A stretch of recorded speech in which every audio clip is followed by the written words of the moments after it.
maravilhosas que estão nos acompanhando aqui hoje no Show da Tarde. Eu me chamo Eliane da Silva, sou terapeuta sistêmica integrativa, estou aqui na Primer TV apresentando o Show da Tarde para você. E hoje eu vou falar com uma pessoa renomadíssima, ele é psicólogo, psicoterapeuta, ele é formado pela UFSC, eu vou falar com ele agora, que é o Matheus Aires. Seja bem-vindo, Matheus, obrigado por disponibilizar esse tempo e estar aqui com a gente hoje. Obrigado. Matheus, eu queria que tu contasse um pouquinho pra gente, se foi você que escolheu a psicologia ou foi ela que te escolheu? Como foi essa tua busca? Acho que é as duas coisas ao mesmo tempo, né? Porque é uma paixão que eu carrego desde cedo, né? Relativamente cedo, desde que comecei a me interessar por isso, estudar isso antes da faculdade, né? Comecei a me interessar pela psicologia, como funciona a nossa mente, né? Digamos assim, e como que funciona a vida, a felicidade, né? Como ser feliz, né? Como se desenvolver. São temas que sempre me interessaram. Mas como a gente não escolhe o que interessa a gente, né? Então, meio que, como você disse, eu meio que fui escolhido, né? Eu tive que só descobrir e seguir essa paixão que não é intencional. Que maravilha. Às vezes até a gente acha que não é intencional, sabe, Matheus? Mas o universo vai trazendo as coisas, conversando com você, e dá para perceber o quanto tu tem essa sensibilidade dentro de você quando você fala em entender a mente humana, porque isso é uma doença que afeta todas as pessoas, né? Esses conflitos. E aí, quando você vai buscar isso, né? O quanto você agrega na vida das pessoas. Por falar em conflitos, agora a gente passou por uma pandemia. O que você tem observado? O que mais tem chego para você? Quais são os problemas, as causas, as demandas que mais estão chegando para você na sua clínica hoje? Então, por conta de eu ter iniciado a minha carreira no começo da pandemia, eu fico meio sem saber se mudou a demanda, né? Porque eu meio que atendo de tudo, né? Chega de todos os tipos de demanda. Mas eu com certeza saberia dizer quais demandas aumentaram durante a pandemia, né? E algumas delas, por exemplo, a gente tem a ansiedade social, né? Que é um transtorno muito conhecido como fobia social, um nome antigo, né? E a ansiedade social tem tudo a ver com a gente ter medo do olhar do outro. Ou muitas vezes a pessoa pode sentir que tem medo de pessoas até. Então, muitas vezes a pessoa tem medo de algumas situações, por exemplo, uma entrevista, acabar ficando ansiosa, nervosa e alguém dar risada dela, ela passar por um constrangimento. Ou pode chegar em casos mais graves que a pessoa ela pode ter medo de sair de casa, temendo que as pessoas possam julgá-la ou até falar coisas humilhantes ou ofensivas para elas na rua, né? Seria um medo do julgamento? Em essência, sim, é um medo do olhar, do julgamento negativo do outro. E na terapia cognitiva a gente entende que tem algumas crenças, digamos assim, bagagens emocionais que teriam por trás, né, desse grande medo. Uma delas, por exemplo, que as pessoas estariam com um critério muito grande para estar o tempo inteiro julgando a gente, que a gente, ou a pessoa que tem ansiedade social, ela sente que ela não cumpre esses critérios, né? Então, de certa forma, aumentado um pouco a chance, né? A pessoa tem um medo desproporcional à real chance, à real probabilidade de isso acontecer no dia a dia dela, né? Então, isso afeta no dia a dia, no social, no trabalho, em tudo, né? Exatamente, porque o que começa a acontecer é que a pessoa vai cada vez se escondendo mais desse medo. E a gente chama isso de evitação, né? Na terapia cognitiva e na terapia comportamental também. Então acontece que a pandemia fez muitas pessoas que têm alguma timidez ou até uma ansiedade social, que seria essa timidez num nível exagerado, mais desproporcional, né? Voltassem para as suas cascas do medo, que elas voltassem para as suas casas, suas cavernas, né? Suas cavernas e, digamos assim, regredissem. Então, muitas pessoas têm essa condição meio mal resolvida ali, aquele medo. Pois aquelas crenças, bagagens emocionais que estão por trás não foram bem resolvidas. Mas aquela pessoa consegue viver e está ali indo para o trabalho, indo para situações sociais, o que trata, em alguma medida, parcialmente aquele medo fica mais desativado. Digamos que ela vai sobrevivendo, né? Ela vai sobrevivendo, mas ela está se expondo ao medo, enfrentando o medo, estando ali, faz o medo não crescer e ir diminuindo. Até um pouco, uma das grandes questões do tratamento é inverter essa fuga do medo ali, da evitação. Não que a gente deva enfrentar os medos a priori, né? Até porque existe a hipercompensação, que é um enfrentamento que passa do ponto, então não tem mais medo. Vamos jogar em situações... E o medo é importante também, é importante, né? É importante. Mas quando ele se torna exagerado, a gente passa a fugir de situações e isso vai só aumentando aquele medo. Porque você imagina, você não põe ele à prova, né? Então, acabou que a pandemia, por exemplo, levou a muitas pessoas desenvolverem ou se reencontrarem, regredirem em seus medos sociais. Porque... A própria mídia fez isso, né? Incentivando esse medo exacerbado também.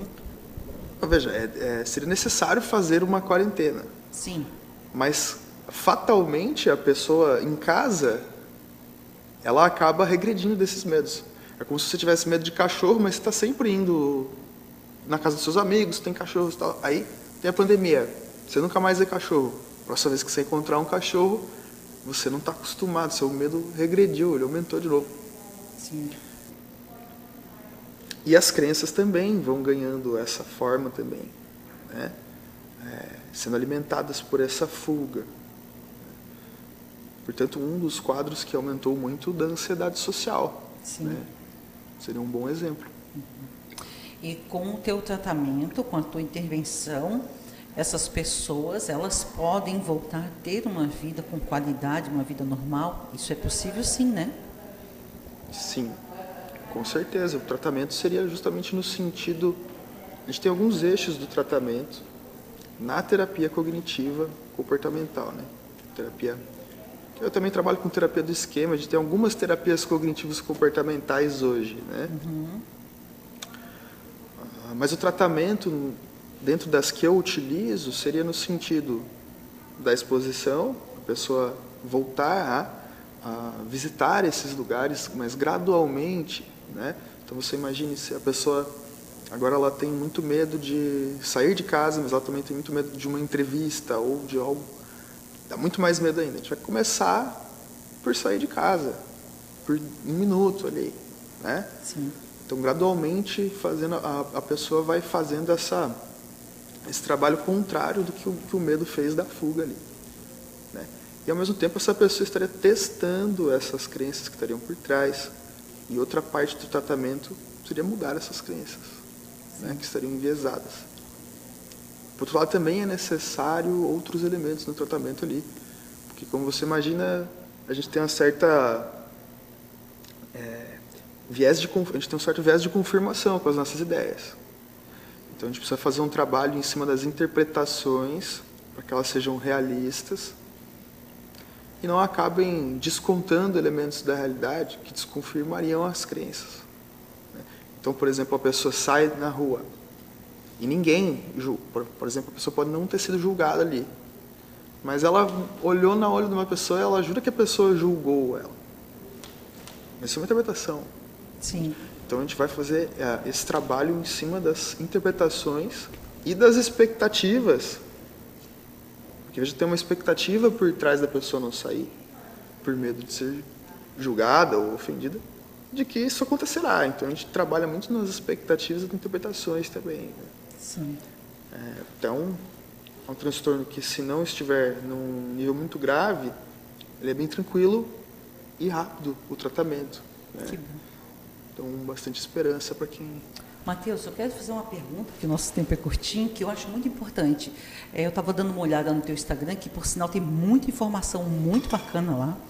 Eu queria que tu desse uma dica para a gente, que o tempo está curtinho, sobre essas questões das preocupações diárias. Como a gente pode amenizar isso? Dá uma ou duas dicas aí para a gente de presente, antes que o nosso tempinho acabe. Bom, legal que você tocou nesse ponto, porque um outro transtorno que a gente tem, que se relaciona muito com um problema com as preocupações, né, ou acaba desembocando nesse problema com as preocupações, é o transtorno de ansiedade generalizada.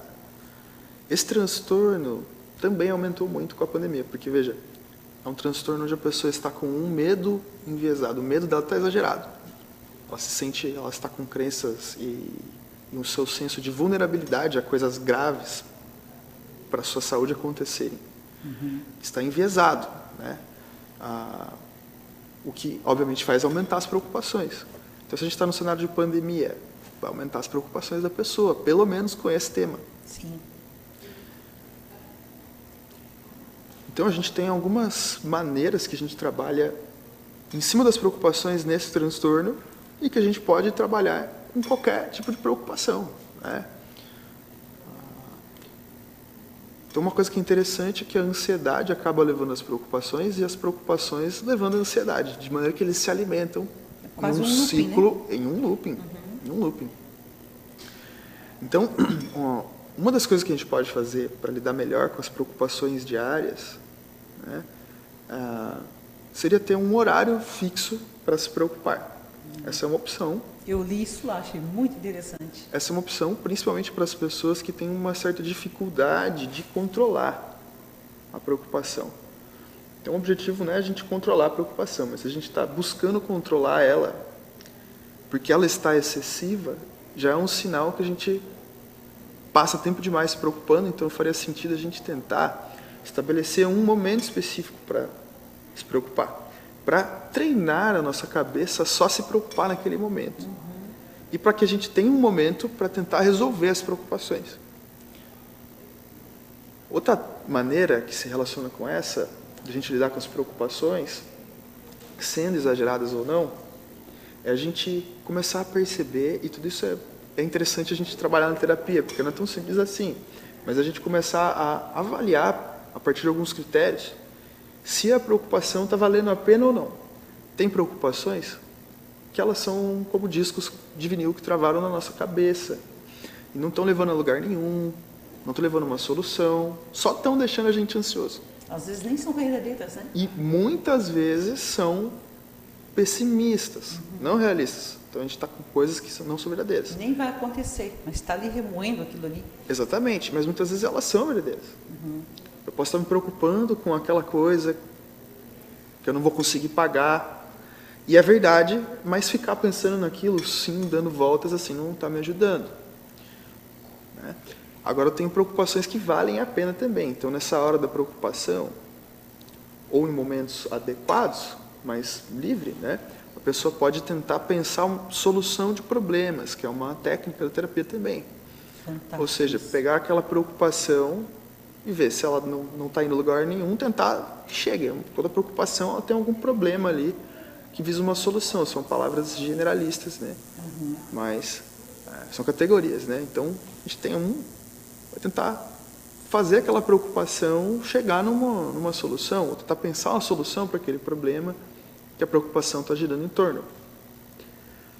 Outra técnica é a gente buscando ser realista, aprender a ver, através de algumas perguntas, e isso é uma técnica da terapia, né, chama questionamento socrático. Né?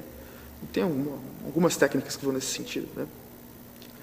Mas tem a ver a gente ver, tentar julgar a realidade contra a nossa expectativa, a preocupação, para ver se ela está sendo realista. Ou se é algo que não vai acontecer. Então eu posso estar muito preocupado, como se tivesse 100% de chance de amanhã eu ser demitido. Mas se eu paro para ver as informações de novo e refinar essa primeira impressão, que está martelando na minha cabeça em forma de preocupação, eu posso enxergar que, visto que meu chefe sempre me elogia, e que eu tenho um ótimo desempenho nas notas do trabalho, e por causa disso e daquilo, tem uma chance muito pequena de eu ser demitido, só por causa de que eu entreguei um trabalho atrasado para ele. Então a gente tem algumas maneiras de lidar com as preocupações, né? E essas seriam para treinar um horário da preocupação e para lidar com as preocupações que valem a pena a gente entrar. Mas a gente também tem preocupações que não valem a pena, e a gente vai para uma técnica um pouco mais meditativa. Né? A gente tem a meditação, aprendendo um pouco a aceitar as preocupações, mas sem estar ouvindo elas o tempo todo, que paradoxalmente, sem controlá-las, tendo um certo controle de quanto tempo eu passo pensando nelas. Fantástico, Matheus, fantástico. Agradeço todas as informações, acredito que vai fazer diferença na vida de muitas pessoas e fica claro para a gente o quanto é importante a gente não lidar com os nossos questionamentos sozinhos, né? Quanto sofrimento a gente pode evitar numa conversa com um terapeuta, numa conversa com um psicólogo, que tem tantas ferramentas, que muitas vezes um problema é tão grande, mas que com suas habilidades ele vem e mostra várias soluções e talvez a gente nem pensou sobre aquilo, porque são pessoas que estudaram para isso e estão aí, né, à disposição. Então, se você está passando por algum conflito, procure o Matheus, e o Matheus vai deixar aqui para a gente agora, aonde a gente encontra ele. Como a gente te encontra, Matheus? Tuas redes sociais, teu telefone? Aparecendo aí na tela, né, mas tem basicamente meu Instagram ali, né, @MatheusAirespsi, né, e pode mandar mensagem no meu WhatsApp também, pelo celular ali que está na tela, né? E eu atendo ali na Trindade ou na categoria online, né? Ótimo. Na Trindade. Não quer sair, né? Para quem não quer sair de casa, o online é fantástico. As duas modalidades têm vantagens e desvantagens, digamos assim, né? Mostrei as duas opções aí. Sim. Muito obrigada, Matheus. Tenham uma ótima tarde. Valeu, obrigado. Uma boa tarde a todos vocês e tenham um lindo dia.